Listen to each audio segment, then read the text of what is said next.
Ang dalawang engkantadong pinakamamahal ko, naging isang muli.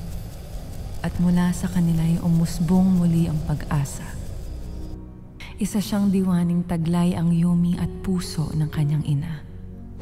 At ang kagitingan at tapang ng ama. Nang isinilang si Armea, nilisan ni Alena ang trono ng Lireo.